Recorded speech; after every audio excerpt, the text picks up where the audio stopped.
Hello fellow cheap things, Mark here once again, and I've been just rummaging through the cupboards once again on your behalf. I don't think I've ever shown this before on here. If I have, then forgive me. But what I'm going to do is just explain the story behind this particular photograph. So, I don't know if you can see it, I'll make an effort here.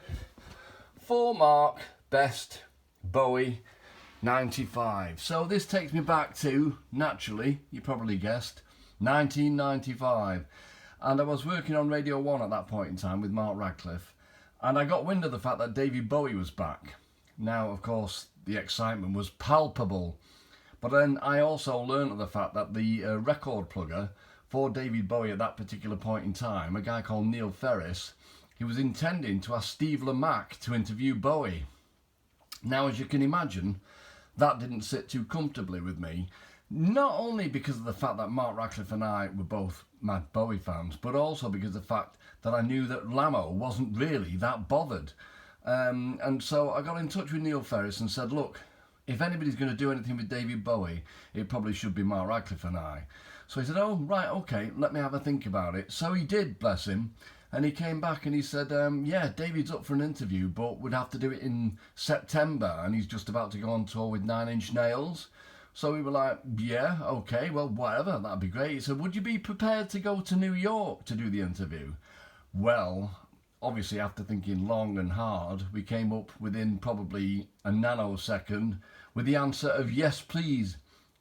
And so that's what happened. And it was quite a ridiculous story, really. I remember we were on air on the Thursday night before the Friday that we went. This is as I remember it.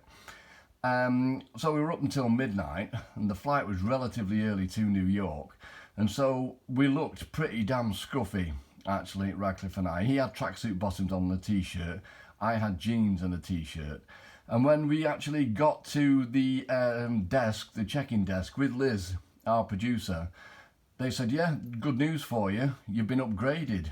Which was an absolute blessing because we were exhausted. Obviously, we'd done a full 2 hours the previous night. And the woman behind the checkout desk said, but you can't get on looking like that, i.e. we were too scruffy. So, yeah, what we did was we went off to the tie rack shop just over the road and bought 2 shirts and 2 ties, which is what was necessary for us to be able to make the upgrade. Thing was, they didn't have a shirt my size, and Mark Radcliffe bought a silk shirt and a tie, put it on, and looked 100 times worse than he looked originally with the t-shirt because he had a shirt and tie and tracksuit bottoms on. Not to mention the fact that he was unshaven as well. And I looked a bugger in my shirt. I just looked absolutely shocking. But we went back and the woman was laughing at us as she gave us the upgraded tickets. It turns out, and this is so draconian and unbelievable, they wouldn't let Liz, our producer, wear jeans for an upgrade. And so she was running around trying to find a skirt to buy. There wasn't anywhere. So she went into a shop and she explained the situation to this woman, just a bit like, well, I'm not going to get an upgrade, I'll just roll with it. And this lady, bless her, said, well, I've got a spare skirt here if you want it. So Liz borrowed this woman's skirt, and then we just looked like a couple of ne'er-do-wells, and we got on looking like worse than ever, and had an upgrade all the way through to New York. And we got there, we were, slightly jiggered and ridiculous when we got there. And then we went off and had a couple of days, I think, just preparing for what was going to happen. And we went to see David Bowie and Nine Inch Nails playing live, which was incredible, as you can imagine.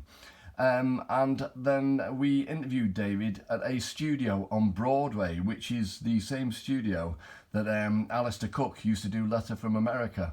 And I remember that Mark Radcliffe and I were sat there waiting very nervously for David to turn up. We'd never met him at that point in time. We were both absolutely petrified.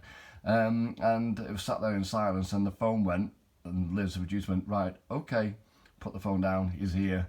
And of course, as you know, David Bowie, he came up and he was just absolutely brilliant. He was just put us at ease immediately, did a great interview with us for a couple of hours, and then disappeared off into the sunset.